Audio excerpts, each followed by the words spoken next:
الحمد لله وكفى وسلام على عباده الذين اصطفى أما بعد فأعوذ بالله من الشيطان الرجيم بسم الله الرحمن الرحيم والشمس وضحاها والقمر إذا تلاها والنهار إذا جلاها والليل إذا يغشاها والسماء وما بناها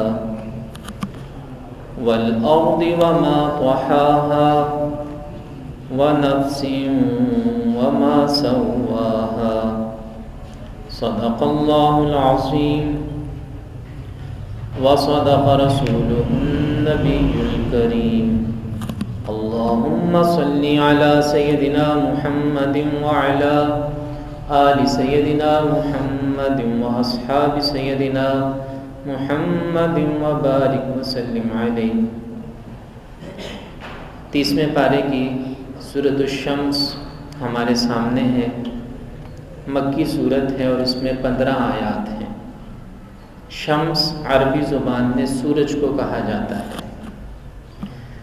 اس سورت کی پہلی 7 آیات میں اللہ تعالیٰ نے 7 چیزوں کی قسم کھائی ہے۔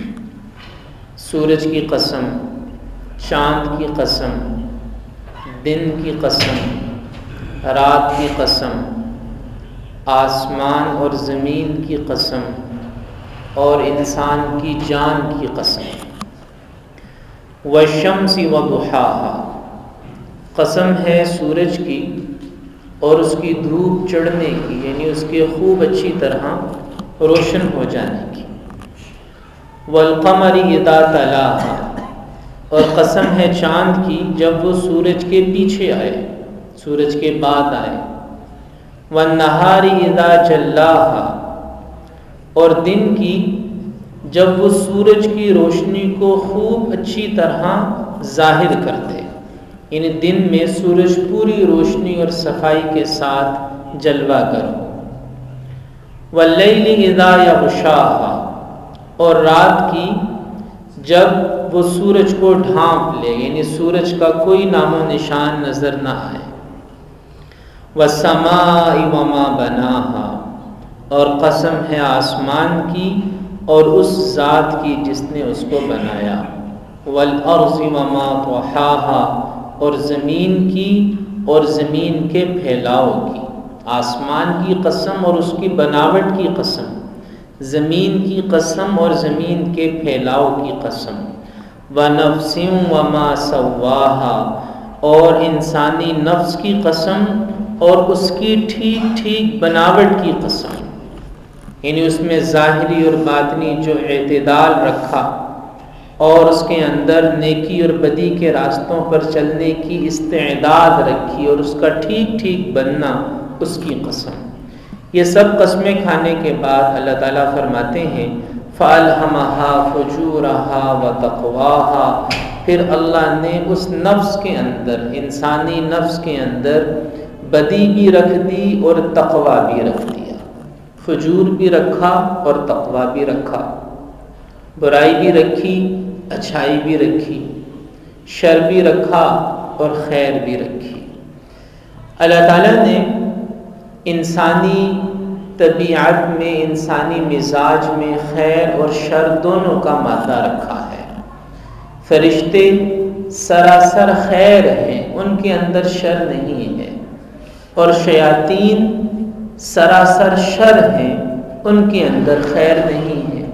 لیکن یہ جو انسان ہے یہ خیر اور شر کا مجموعہ ہے، اس کے اندر خیر بھی ہے، اس کے اندر شر بھی ہے، اس کے اندر دونوں چیزیں وضع کی گئی ہیں، دونوں چیزیں رکھی گئی ہیں۔ اسی لیے کوئی بھی انسان نہ تو سراپا فرشتہ بن سکتا ہے، مکمل فرشتہ بن سکتا ہے کہ اس کے اندر شر کا مادہ ہی نہ ہو، اور نہ کوئی انسان مکمل شیطان ہوتا ہے کہ اس کے اندر کہیں بھی خیر کی رمق باقی نہ رہے۔ خیر اور شر کی جنگ اس دنیا میں انسان کے اندر چلتی رہتی ہے۔ اسی وجہ سے اگر یہ تقوی کے راستے پہ چلے، طہارت کے راستے پہ چلے، خیر کے، نیکی کے راستے پر چلے، تو یہ فرشتوں سے بھی آگے بڑھ جاتا ہے، اس لیے کہ فرشتے میں تو شر کی جنگ ہی نہیں ہے، وہ تو خیر ہی خیر ہے۔ اس کے اندر تو ایک جنگ تھی، ایک لڑائی تھی، دونوں پہلو موجود تھے، دونوں طاقتیں موجود تھیں۔ اس کے باوجود اگر یہ تقوی کے راستے پر چلتا ہے، نیکی کے راستے پر چلتا ہے، تو یہ فرشتوں سے بھی آگے بڑھ جاتا ہے۔ تو خیر اور شر دونوں اس انسان کے اندر رکھے گئے، نیکی بھی ہے، بدی بھی ہے، دونوں راستے اللہ نے دکھا دیے۔ اب اس کی مرضی ہے کہ جس راستے کا بھی انتخاب کرے، اپنی مرضی سے کہ نیکی اور برائی کے راستے کا انتخاب کرتا ہے، نہ اسے نیکی پر مجبور کیا جاتا ہے، نہ اسے برائی پر مجبور کیا جاتا ہے، وہ اس کا اپنا فیصلہ ہوتا ہے کہ دونوں راستوں میں سے کس راستے کا اس نے انتخاب کرنا ہے۔ اللہ تعالیٰ نے اس کے اندر رکھ دیا، عقل سلیم اور فطرت صحیحہ کے اندر خیر اور شر دونوں رکھے تھے۔ پھر عالم ارواح میں اللہ تعالیٰ نے اس سے عہد بھی لے لیا، یعنی یہ انسان کی ہدایت کا دوسرا انتظام ہے۔ پہلا انتظام تو اس کی تخلیق کے اندر ہے، اس کے اندر خیر اور شر کی پہچان موجود ہے۔ پھر ایک اللہ نے دوسرا انتظام فرمایا، دوسرا انتظام یہ فرمایا کہ عالم ارواح کے اندر اللہ نے اس سے عہد لیا، الست بربکم، کیا میں تمہارا رب نہیں؟ تو تمام روحوں نے بیک زبان اقرار اور اظہار کیا، بلا، بے شک آپ ہمارے رب ہیں۔ اب وہ توحید اور اللہ کی معرفت اور پہچان اللہ نے اس کے دل کے اندر رکھ دی تھی، عالم ارواح کے اندر۔ یہ دو انتظام ہو گئے۔ پھر انسان کو اس دنیا میں بھیجا، یعنی انسان کو اس دنیا میں بھیجنے سے پہلے ہی اللہ نے ہدایت کے دو انتظام فرما دیے تھے۔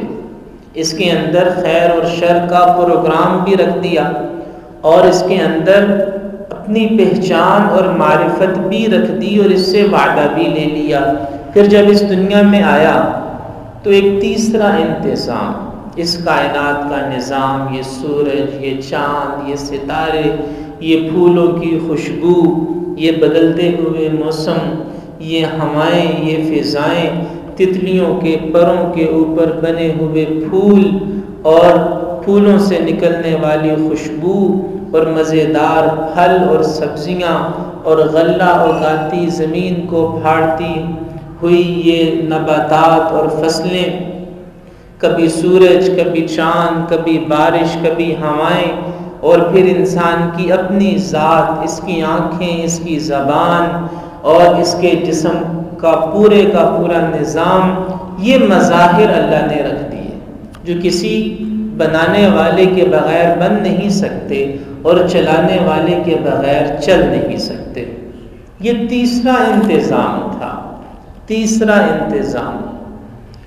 اور ایک چوتھا انتظام اللہ نے یہ فرمایا کہ اللہ نے نبیوں کو بھیجا۔ انبیاء کرام علیہم السلام ہدایت کا پہلا انتظام نہیں ہے۔ انبیاء کرام علیہم السلام اور آسمانی کتابیں اور یہ تعلیمات، یہ تو ہدایت کا چوتھا انتظام تھا۔ نبیوں کو بھیجا اللہ نے، نبیوں نے سمجھایا، تبلیغ کی، دعوت دی، اللہ کی طرف بلایا، اچھے کام کا حکم دیا، برے کام سے روکا۔ نبیوں پر کتابیں نازل ہوئی، نبیوں نے اللہ کے پیغام کو کھول کھول کر بیان فرمایا۔ پھر خاتم النبیین حضرت محمد مصطفیٰ صلی اللہ علیہ وسلم تشریف لائے، آپ پر قرآن نازل ہوا، آخری اور عالمگیر شریعت نازل ہوئی، قیامت تک کے انسانوں کے لیے ہدایت کا انتظام کر دیا گیا۔ اب یہ چار انتظام کم از کم یہ چار انتظام ہدایت کے اللہ نے فرمائے، نیکی کے راستے پر انسان کو چلانے کے کم از کم یہ چار انتظام فرمائے۔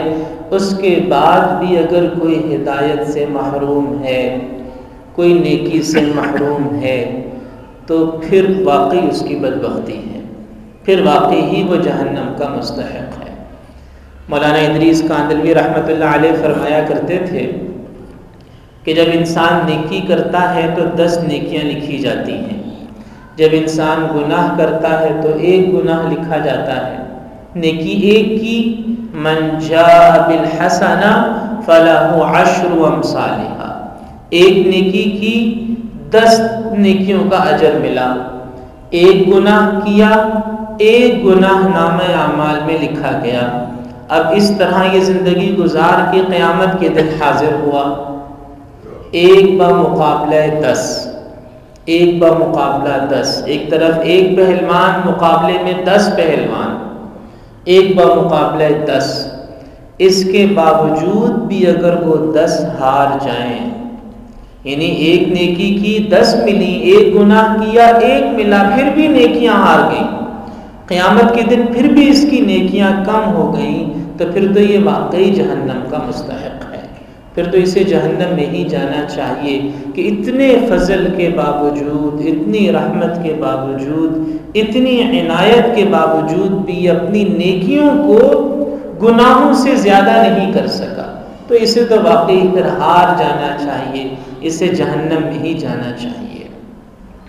تو ہدایت کے اتنے انتظام کے باوجود بھی اگر یہ نہیں سمجھتا، اگر یہ صحیح راستے پر نہیں چلتا، اگر صراط مستقیم پر گامزن نہیں ہوتا، تو پھر تو واقعی یہ بدبختی کی انتہا ہے، اور ایسے شخص کا ٹھکانہ تو جہنم ہی ہے۔